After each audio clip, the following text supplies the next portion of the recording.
মুহিত খান, তাকে নিয়ে শুরু হয়েছে। তার কয়দিন আগে আরেকটা ছিল, তার কয়দিন আগে আরেকটা ছিল, তার কয়দিন আগে আরেকটা ছিল। আশ্চর্য। আচ্ছা মনে করেন একটা মানুষ অন্যায় করেছে, কবিরা গুনাহ করেছে, বড় পাপ করে ফেলেছে, আপনার কি এটাই উপযুক্ত সময় তাকে অনলাইনে ধুয়ে দেওয়া? আমাকে বলেন, বুঝেন এটাই উপযুক্ত সময় মনে হচ্ছে আপনার কাছে এটা নিয়ে আলোচনা করা? মনে বুঝেন, আমার মনে করেন এখানে আগুন লাগছে, কথার কথা, তা আপনি কি এখন এখানে হাত বাঁধা নিয়ে ঝগড়া করবেন না আগুনটা নিভাবে নাকি? আপনার কমন সেন্স কি বলে বলেন? এখানে আগুন দিয়ে জ্বলে যাচ্ছে বা এখানে মিসাইল এসে পড়বে একটা ধুম, আপনি কি করবেন? হাত বাঁধা নিয়ে ঝগড়া করবেন? পায়ে পা লাগানো নিয়ে ঝগড়া করবেন? আমি জোরে আসতে নিয়ে ঝগড়া করবেন? এরকম ফেসবুক ইস্যু বাজি করবেন? না ওই আগুনটা নেভানোর চেষ্টা করবেন? বা ওইখানে গিয়ে আপনি কোনো প্রতিরোধ করবেন? তাহলে সারা বিশ্বে কি মুসলমানদের অবস্থা এখন এরকম নাই? এখানে যে উদাহরণটা দিলাম আর সারা বিশ্বের মুসলমানদের অবস্থার মধ্যে আসলে কোনো পার্থক্য আছে? আগুন তো লেগে গেছে সব জায়গায়। সেই আগুন নেভানো বাদ দিয়ে আমরা আমাদের অভ্যন্তরীণ ছোটখাটো বিষয় নিয়ে ব্যস্ত হয়ে আছি। এত ইন্টেলেকচুয়াল ডিমোশন হলে আমাদের অবস্থা দিন দিন আরো খারাপ হবে। এগুলো নিয়ে আমি খুব অনুক্ষুণ্ণ আর কি, খুব হতাশ। এবং কেন যে জাতিগতভাবে আমরা এমন হয়ে যাচ্ছি আল্লাহ ভালো জানে। আমি আপনাদের কথা অনুরোধ করি, একটা বিনা প্রয়োজনে স্মার্টফোন ব্যবহার করার দরকার, বিনা প্রয়োজনে। প্রয়োজন আছে ওইটুকু পূরণ করে বাদ দেন, সেটা না। আমি নিজে আপনাকে নিজের কথা বলি, আপনি যদি আমাকে আজকে থেকে 5 বছর আগে কোরআনের যে কোনো বিষয়, ধরেন সুদের আয়াত কয়টা ভাই, কোথায় কোথায় আছে, কি কি আছে, আমি ধর করে বলে দিতে পারতাম। জিহাদে কয়টা আয়াত আছে ভাই, কোন কোন সূরা আছে, এই যে এখানে আছে। পর্দা কোথায় আছে, কোন কোন সূরা আছে, এই জায়গায় আছে। বেশি না, জাস্ট 5টা বছর আগে আমার মেমোরির অবস্থাটা এত শার্প ছিল যে আমি বলা মাত্রই আপনাকে আয়াতগুলো হাদিসগুলো বলে দিতে পারতাম কোথায় কোথায় আছে। শার্প ছিল কোরআন পড়তে মাত্র 5 বছর। এখন আমাকে নিজে কেউ দেখা যাচ্ছে যে আচ্ছা ঠিক আছে, পর্দার আয়াত যদি কোথায় কোথায় আছে, আচ্ছা ওইখানে একটা কোথায়, আচ্ছা এখানে একটা, সার্চ দিয়ে খুঁজে খুঁজে বের করতে হচ্ছে। আমি আপনাদেরকে কারণটা বলি, কারণটা স্মার্টফোন, কারণটা হচ্ছে আরো কারণ আছে, আরো অনেক কারণ আছে, যেমন খাদ্যাভ্যাসের ব্যাপার থাকে, ফিজিক্যাল ফিটনেসের ব্যাপার থাকে, অনেক ব্যাপার থাকে, কিন্তু এটা একটা বড় কারণ। যারা আপনারা মিডিয়া, ফেসবুক এইটার সাথে সম্পৃক্ত, আপনাদের ডেইলি কমপক্ষে 2 ঘন্টা কোরআন তেলাওয়াত করা উচিত। যদি 2 ঘন্টা কোরআন তেলাওয়াত করতে পারেন তাহলে ব্রেনটাও ঠিক থাকবে, ফ্রেশ থাকবে। যদি আপনি 1 ঘন্টা অনলাইনে থাকেন, আপনার 1 ঘন্টা কোরআন তেলাওয়াত করা উচিত। 2 ঘন্টা অনলাইনে থাকেন, 2 ঘন্টা করা উচিত। 3 ঘন্টা অনলাইনে সময় দেন, আপনার 3 ঘন্টা করা উচিত। আদারওয়াইজ ব্রেন ঠিক থাকবে না। আর এটা তো বিক্ষিপ্ত করবে আপনার মাথাকে, একটার পর একটা দেখবেন মাথা আর স্থির কোনো জায়গায় থাকবে না। বাংলাদেশে আমরা এমন একটা অবস্থা সৃষ্টি করেছি জেনারেশনের মধ্যে, কোন ইস্যুই 7 দিনের বেশি থাকে না।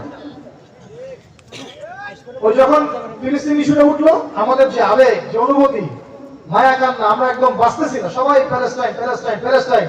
এখন দেখেন নাই, শেষ। এখন এই যে মুহিত খান ইস্যু, এই ইস্যু, ওই ইস্যু, ওই ইস্যু, এর আগে একটা, ওর আগে একটা। আমি এই জন্য বলছি, এই ইস্যু বাঁচা হচ্ছে উম্মতের সবচেয়ে বড় ফিতনাবাজ। আপনাদেরকে মূল জায়গা থাকতে হবে। আমাদের মূল জায়গা কি বলেন?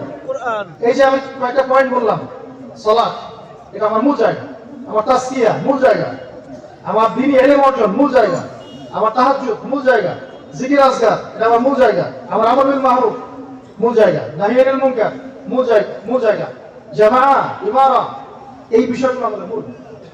এবং সবচেয়ে বড় কথা, শেষ জামানার সবচেয়ে গুরুত্বপূর্ণ জায়গা এই জেরুজালেম, ওইদিকে চোখ রাখেন। পক্ষান্তরে আমাদের বিপরীতে যারা আছে, কাফের, ফাসিক, জালেম, মুশরিক, মুনাফিক, ওদের দিকে চোখ রাখেন। ওদের অর্থ ব্যবস্থা, ওদের মিডিয়া, ওদের প্রোপাগান্ডা, ওদের অবস্থান, ওদের পদক্ষেপ, এগুলোর দিকে চোখ রাখতে হবে। তাহলে কথা কি বেশি করি না কেন? না, মূল কথা এগুলো। এখন একটু মনোযোগ দেন, আমি এখান থেকে ফিনিশিং দিব, একটু খেয়াল করেন। এতটুকু কি বুঝতে পেরেছেন যে আইয়ামে জাহেলিয়াতের ওই জাহিলিয়াতগুলো এখনো আছে? তারপরে নবী সাল্লাল্লাহু আলাইহি ওয়াসাল্লাম 23 বছর এটা দূর করে দিয়ে গিয়েছিলেন না? সেটা আবার জেগে উঠেছে কিনা? তাহলে পদ্ধতি ওইটাই। নবী সাল্লাল্লাহু আলাইহি ওয়াসাল্লাম যে পদ্ধতিতে সমাজ সংস্কার করেছেন, ওখানে ফিরে আসতে হবে। কথা ঠিক না বল? 3 বছর গোপন দাওয়াত দিয়ে মানুষ তৈরি করেছেন, এটা বলেছিলাম না? এরপরে চতুর্থ বছর থেকে প্রকাশ্যে দাওয়াত দেওয়া শুরু করেছেন। যখনই প্রকাশ্যে দাওয়াত দেওয়া শুরু করেছেন তখনই সমাজে হক বাতিলের দ্বন্দ্ব শুরু হয়ে গেছে। তখনই নির্মম নির্যাতনগুলো নেমে আসছে। বেলাল রাদিয়াল্লাহু আনহুর উপরে, আব্দুল্লাহ বিন মাসউদ রাদিয়াল্লাহু আনহুর উপরে, মুসআব বিন উমাইর, হ্যাঁ, তারপরে ইভেন নবী সাল্লাল্লাহু আলাইহি ওয়াসাল্লামের উপরেও নির্যাতন আসে নাই? তার মানে যখন আপনি প্রকাশ্যে হকের কথা বলবেন এই বিষয়গুলো ফেস করতে হবে। তবে বিশৃঙ্খলা করেন না। তবে এই সময় আল্লাহ রাব্বুল আলামিন ওমর এবং হামজার মতো সাহাবীদেরকে ইসলাম কবুলের তৌফিক দিয়েছেন। সুবহানাল্লাহ। আর যখন ওমর আর হামজার মতো মানুষেরা ইসলামের দিকে এসেছে, ইসলামের শক্তি বেড়ে গেছে। আমরা এখন দোয়া করি যে আমাদের মধ্যেও যেন আল্লাহ পাক ওমর আর হামজার মতো মানুষ তৈরি করে দেন এবং রাসূলের আদর্শের যোগ্য নেতা দান করেন এবং সেই কোরআনের সমাজ আল্লাহ পাক গড়ার তৌফিক দান করেন। বিভক্তিগুলো কমায় দেন এবং ঐক্যবদ্ধ জাতি গঠনের তৌফিক দেন। অভ্যন্তরীণ ফাসাদ আল্লাহ পাক যেন বন্ধ করে দেন। চতুর্থ থেকে দশম, আমার কথা শোনেন, চতুর্থ থেকে দশম বছর পর্যন্ত এভাবে দাওয়াত চলেছে। যখনই প্রকাশ্যে দাওয়াত চলেছে, নির্যাতন বেড়েছে, তখন নবীজি শোনেন, তখন নবীজি অস্ত্র হাতে নেন নাই। মক্কাতে নবীজি অস্ত্র হাতে নেন নাই। তখন তিনি বলেছেন সবর করো, ইসবির, তোমরা ধৈর্য ধরো। আমি শুরুতে একটা আয়াত তেলাওয়াত করেছিলাম, ইয়া আইয়ুহাল্লাযীনা আমানু, হে মুমিনগণ, ইসবিরু, সবর করো, ওয়া সাবিরু, সবরে একদম প্রতিযোগী থাকো, ওয়া রাবিতু, তোমরা তোমাদের আখের গোছাও, প্রস্তুতি নাও, ওয়াত্তাকুল্লাহ, আল্লাহকে ভয় করো, লাআল্লাকুম তুফলিহুন, তাহলে সফল হতে পারবে। নবীজি তখন অস্ত্র না নিয়ে বলেছেন সবর করো, সাবরান আলা ইয়াসির ফাইন্না মাওঈদাকুমুল জান্নাহ, সবর করো ইয়াসির পরিবার, তোমাদের জন্য জান্নাত অপেক্ষা করছে। আমরা একটা দিক থেকে এই কথা চিন্তা করে খুশিও হই। কোন কথা? যত যত মুসলমানকে মারা হচ্ছে তারা বিনা হিসেবে জান্নাতে চলে যাচ্ছে। রক্তের প্রথম ফোঁটা মাটিতে পড়ার আগেই সব গুনাহ মাফ জান্নাত আছে না? আর তাদের কারো যদি ইন্তেকাল হয় তারা যাচ্ছে সরাসরি জাহান্নাম। তো মুসলমানদের লস হারানোর কোনো আসলে কিছু নাই, একজন মুমিনের হারানোর কিছু নাই, কিন্তু মরলেও সে শহীদ হয়ে যাবে, বাঁচলেও গাজী হয়ে যাবে। বিষয়টা এরকম। এখন বুঝেন, নবী সাল্লাল্লাহু আলাইহি ওয়াসাল্লাম মাক্কি জীবনে এই কাজটা করেন নাই, বরং সবর করতে বলেছেন। সাহাবীদেরকে বলেছেন তোমরা প্রয়োজনে হিজরত করো। সাহাবীরা হিজরত করে চলে গেছেন আবিসিনিয়ায়, আর নবী সাল্লাল্লাহু আলাইহি ওয়াসাল্লাম গিয়েছেন তায়েফে। আবিসিনিয়ার রাজা ভালো ছিল, বাদশা নাজাশী, সে খ্রিস্টান ছিল, তারপরেও খুব ভালো ছিল, মুসলমানদেরকে আশ্রয় দিয়েছিল, এই মুসলমানদের প্রয়োজনীয় সবকিছু সে প্রোভাইড করেছে। ওখানে সে পরবর্তীতে ইসলামও কবুল করেছিল এবং আল্লাহর নবী তার গায়েবানা জানাজার নামাজও পড়িয়েছিলেন। এরপরে নবীজি গেছে তায়েফে, তায়েফ পাশে ইসলাম কবুল করে নাই, বরং আল্লাহর নবীকে নির্মম ভাবে নির্যাতন করেছে, জানেন তো আপনারা। তারপরে নবীজি ফিরে আসছেন আবার মক্কায়। এবার ওই ইয়াসরিব বা মদিনা থেকে 6 জন যুবক এসে ইসলাম কবুল করে চলে গেল। পরের বছর 12 জনকে নিয়ে আসলো, ইসলাম কবুল করে চলে গেল। সাথে নবীজি পাঠিয়ে দিলেন একজন সাহাবীকে, যার নাম মুসআব বিন উমাইর রাদিয়াল্লাহু আনহু। তিনি গিয়ে দাওয়াতি কাজ শুরু করলেন মদিনায়। তখন মদিনার নাম হচ্ছে ইয়াসরিব। কি নাম? ইয়াসরিব। বাস, দাওয়াতি কাজ করতে করতে পরের বছর 75টা পরিবার ইসলাম কবুল করলো। সুবহানাল্লাহ। কতটা? 75টা। আল্লাহ পাকের কোনো পরোয়া নাই, মক্কার মানুষ যদি না শোনে কথা, মদিনার মানুষ শুনবে, সমস্যা কি? বাংলাদেশের মানুষ কথা না শুনলে অন্য কোনো জায়গার মানুষ শুনবে, ভারতের মানুষ শুনবে, কত সমস্যা কি? ভারতের মানুষ কথা না শুনলে অস্ট্রেলিয়ার মানুষ শুনবে, ও কথা না শুনলে দেখা যাবে কি বলবো ফিলিস্তিনের মানুষ শুনবে। আল্লাহ পাকের ভৌগোলিক অর্থ নিয়ে কোনো পরোয়া আছে নাকি? মদিনার ওই 75টা পরিবার ইসলাম কবুল করে আল্লাহ নবীকে বলে, ইয়া রাসূলুল্লাহ, আমাদের মদিনায় আপনি চলে আসেন। আল্লাহ পাকও তাই চাইলেন, ইয়া রাসূলুল্লাহ, আপনি এখন হিজরত করেন মদিনায়। বাস, মদিনায় তিনি চলে গেলেন।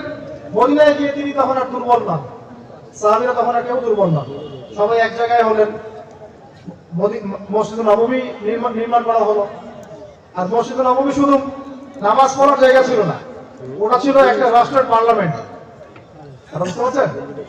মসজিদ নববী শুধু নামাজের জন্য ছিল না, নামাজ, তেলাওয়াত, জিকির, তাসকিয়া, ওখান থেকে সবকিছু হতো, পররাষ্ট্র নীতি সবকিছু ওখান থেকেই হতো।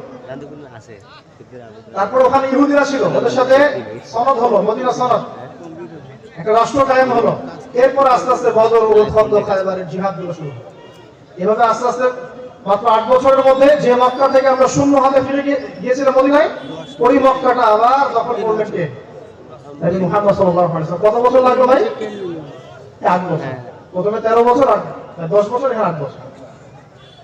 সরি, প্রথমে 13 বছর, পরে 8 বছর, তারপরে 2 বছর, 2 বছর না, একটু কম সময় হবে, এক্স্যাক্টলি 23 বছর, একটু কম হয়। তো ভুল কথাটা কি তাহলে? এই মক্কার 13 বছর আর মদিনার এই 10 বছরে ধাপগুলো কি হলো? তাহলে কিভাবে তারা দিনটা প্রতিষ্ঠা করবে? বুঝতে পারছেন কি আমার কথাটা? ধাপগুলো কি হলো? প্রথমে ওহী ভিত্তিক সমাজ গঠনের জন্য ওহী নাযিল হলো, ওহীর জ্ঞানের চর্চা করলো, সাহাবীরা জানতেন, আমল করতেন, আত্মশুদ্ধি অর্জন করতেন, আল্লাহ নবীর কাছাকাছি থাকতেন, তিনি যা বলতেন তাই শুনতেন, তাই তো? নেতা ছিল, জামা ছিল, তারা কি হারাম খেতেন? না, ভুলেও না, হালাল খেতেন, পরিবার গঠন করেছেন, প্রয়োজনে আবিসিনিয়ার মতো জায়গায় হিজরত করেছেন, প্রয়োজনে তায়েফে গিয়ে মারও খেয়েছেন। মক্কায় যখন তারা দাওয়াতি কাজ করছেন, মানুষ গালিগালাজ করেছে, অত্যাচার করেছে, সবর করেছে। তারপরে আস্তে আস্তে দাওয়াত ছড়িয়ে পড়লো মদিনায়। ওখানে সবাই মিলে হিজরত করলেন, ওখানে রাষ্ট্র গঠন হলো, ওখানে পার্লামেন্ট, ওইখানে সন্ধি, ওখানে সামরিক মানে প্রশিক্ষণ, আস্তে আস্তে যে বদর উহুদ খন্দক করতে করতে আবার মক্কা বিজয়। এভাবে দিন কায়েম হয়েছে। এখন কি তাহলে আপনার কাছে মনে হয় যে আলাদিনের চেরাগের মতো দিন কায়েম হবে? বলেন, এই নববী পদ্ধতি বাদ দিয়ে আমরা ভিন্ন ভিন্ন পথে হাঁটছি বলেই এখন পর্যন্ত হয় নাই। নববী সুন্নতের এই যে পথ, এই যে কি বলবো, ইলম, আমল, তাসকিয়া, দাওয়াত ও জিহাদ, এই পথ বাদ দিয়ে অন্যান্য যে পথগুলোতে আমরা গিয়েছি না, এই যে 100 বছর চলে গেছে, আমাদের অবস্থা পরিবর্তন হয় নাই। কথা হয়তো বুঝতে একটু কষ্ট হচ্ছে নাকি? তবে ইনশাআল্লাহ তাআলা আমরা পারি বা না পারি, আল্লাহ পাক এমন প্রজন্ম আনবেন ইনশাআল্লাহ যারা নবী পদ্ধতিতে আবার দিন কায়েম করবে। এটা আমরা আখিরুল জামানের হাদিসগুলো থেকে জানিও যে অচিরে আস্তে আস্তে বিশ্বের অবস্থা এমন হতে যাচ্ছে। শেষ করার আগে এতটুকু বলে দেই, আপনাদেরকে ফোকাস করতে হবে এখন এই বেসিক কাজগুলোতে, ভূরাজনৈতিক প্রেক্ষাপটে, অর্থনীতিতে, এবং বিভক্তি ছড়াবেন না, বিভক্তি বাড়াবেন না, ইস্যু পাগল হবেন না, মূল জায়গায় থাকেন। আল্লাহ পাক আপনাদের সবাইকে মূল জায়গায় থাকার তৌফিক দান করুন। মনে রাখবেন।